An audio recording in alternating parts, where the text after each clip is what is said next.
Periods preparation వింటేనే వింతగా ఉంది కదా. అవును, ఒకప్పుడు మన అమ్మోళ్ళకి అసలు పీరియడ్స్ వస్తాయనే విషయమే మనకు తెలిసేది కాదు. అంత సైలెంట్గా అన్నీ జరిగిపోయేటి. కానీ ఇప్పుడు అట్లా కాదు. 10 ఏళ్ళకే పీరియడ్స్ వచ్చుడు, 10 ఏళ్ళ నుంచే మూడ్ స్వింగ్స్, విసుగు, కడుపు నొప్పి, నడుము నొప్పి, అబ్బో ఇట్లా చెప్పుకుంటూ పోతే పీరియడ్స్ సమస్యలు అసలు అయిపోయేటివి కాదన్నట్టు. కానీ ఈ పీరియడ్స్ని మనం తప్పించుడు మనతోటి కాదు. కానీ కొన్ని ప్రిపరేషన్స్ ముందు నుంచే మనం చేసుకుంటే ప్రశాంతంగా ఆ 5 రోజులు ఒడ్డెక్కియచ్చు అనేది నా ఉద్దేశం అన్నమాట. అందుకని నేను ఎట్లా ప్రిపేర్ అవుతా అనేది ఈ వీడియోలో నేను మీతో షేర్ చేసుకుంటున్నా. ఎందుకంటే యూట్యూబ్ చూసే చాలా విషయాలు నేను నేర్చుకున్నా కాబట్టి నాకు తెలిసిన విషయాలు మీకు కూడా యూజ్ అయితే కావచ్చు అనేది నా ఉద్దేశం అనమాట. ఫస్ట్ కిచెన్ క్లీన్ చేసుకోవడం. బౌళ్ళు గీళ్ళు ఏమన్నా పెండింగ్లో పడి ఉన్నాయంటే అవన్నీ క్లీన్ చేసుకుంటాను నేను. బౌళ్ళు పెండింగ్లో పడేందక్క అనుకుంటానరా?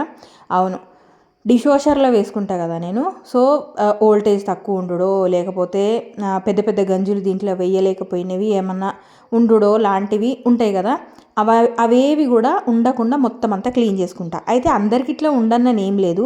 చాలామంది ఎప్పటికప్పుడే క్లీన్ చేసుకుంటారు కాబట్టి కొంతమందికి అట్లా పెండింగ్ ఏమి ఉండవు. కాకపోతే వర్కింగ్ ఉమెన్స్కి కూడా ఇట్లా ఉండే ఛాన్సెస్ ఉంటాయి. సో కాబట్టి మనకు పీరియడ్స్ అప్పుడు కడుపు నొప్పి, నడుము నొప్పి అట్లాంటప్పుడు మనం కుకింగ్ చేయకపోయినా కూడా ఇంట్లో ఉన్న వాళ్ళు ఎవరైనా హెల్ప్ చేస్తారంటే వాళ్ళకు విసుగ్గా ఉండకుండా కొద్దిగా మంచిగా సాఫీగా సాగిపోయేటట్టు మనము పీరియడ్స్కి ముందే ఏమన్నా బోళ్ళు గీళ్ళు గిట్లా ఏమన్నా పెంటగా పడున్నది అంటే అవన్నీ కూడా మొత్తం డీప్ క్లీన్ చేసుకొని పెట్టేసుకుంటా. దాంతో ఒకవైపు ప్రశాంతంగా ఉంటుంది. వేరే ఎవరు కుకింగ్ చేసినా కూడా వాళ్ళకంత పెద్దగా ఎఫర్ట్ ఏముండదు, సాఫీగా అన్నీ జరిగిపోతాయి అన్నమాట. సో అట్లాగా నేను కిచెన్ మొత్తం కూడా డీప్ క్లీన్ చేసేసిన.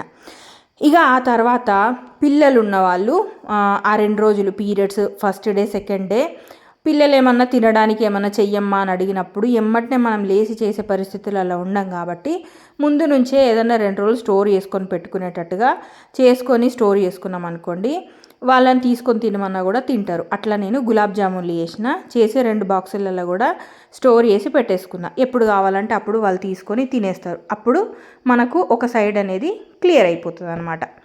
ఇక నెక్స్ట్ నేను చేసుకునేది ఏదన్నా ఒక మూల దుమ్ము కొట్టుకుపోయి ఉన్నదనుకోండి, తర్వాత క్లీన్ చేసుకుందాంలే అని చెప్పి నేను ఆపేసిన ఆ మూలని పీరియడ్స్కి ముందు ఖచ్చితంగా నేను క్లీన్ చేసుకుంటా.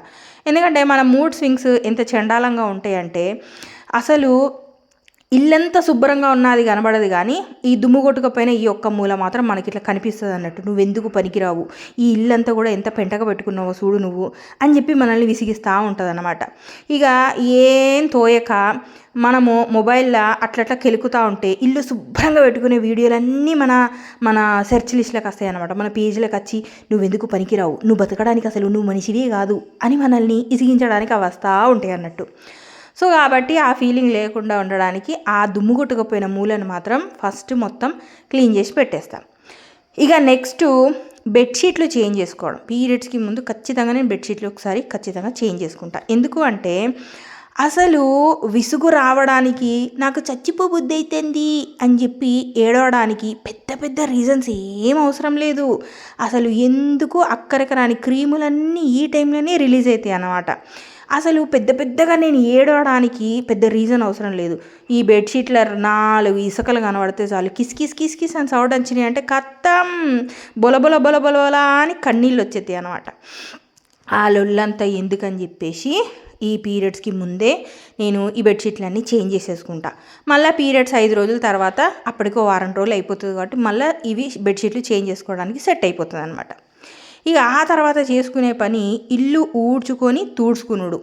పీరియడ్స్ అప్పుడు మీరు ఇల్లు ఊడ్చి తూడ్చుకోకపోతే మీకు ఉరి శిక్షేస్తాం అని అట్లా ఎవరన్నా అన్నారనుకోండి, నేను ఉర్రికిపోయి ఆ తాడు నేనే ఫస్ట్ మెడలో వేసేసుకుంటా. నాకు నేనే ఆ స్టూల్ని తన్నేసి ఉరేసేసుకుంటా. కానీ ఇల్లు మాత్రం అస్సలకే ఊడవ నేను. ఎందుకంటే పీరియడ్స్ అప్పుడు నాకు నడుము పగిలిపోతుంది అనమాట. అంత ఘోరంగా పెయిన్ అనేది ఉంటుంది. సో ఆ టైంలో పిచ్చిగా ఇంటికి ఎవరన్నా వచ్చినప్పుడు అంత పెంటగా పడుంటే బాగుండదు. కాబట్టి ఒక 2 రోజుల ముందే మంచిగా డీప్ క్లీన్ చేసుకుంటా. ఇక మిగతా టైంలో అట్లా పైన ఊడ్చేస్తాను అన్నమాట. పీరియడ్ వచ్చిన రోజు అండ్ నెక్స్ట్ డే మాత్రం అసలు ఆ ఇల్లు కూడా ఊడవ నేను. అసలు అక్కడదక్కడనే పడి ఉంటుందన్నమాట.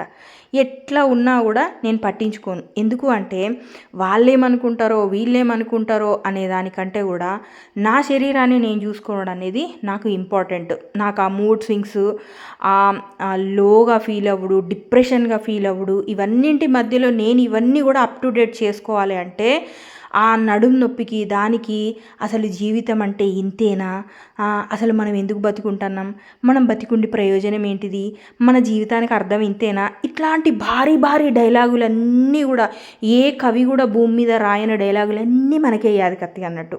సో అంత ఘోరంగా లోగా ఫీల్ అయ్యి ఆ పనంతా చేసుకునే కంటే కూడా మనం ఒక 2 రోజుల ముందే క్లీన్గా చేసేసుకొని ఆ తర్వాత 2 రోజులు పైపైన అట్లట్లా చేసుకొని ఆ పీరియడ్ వచ్చిన రోజు సెకండ్ డే అసలు ఏ పని చెయ్యకపోయినా కూడా పర్వాలేదు. అయితే ఇక్కడ కొంతమందికి ఒక సమస్య ఏంటిది అంటే, ఫర్ ఎగ్జాంపుల్ జాయింట్ ఫ్యామిలీస్లల్లో అత్తమ్మలతోటి ఉండేటోళ్ళు అసలు ఇవేవి కూడా ఆ కోడళ్ళ గురించి వాళ్ళు ఆలోచించరు.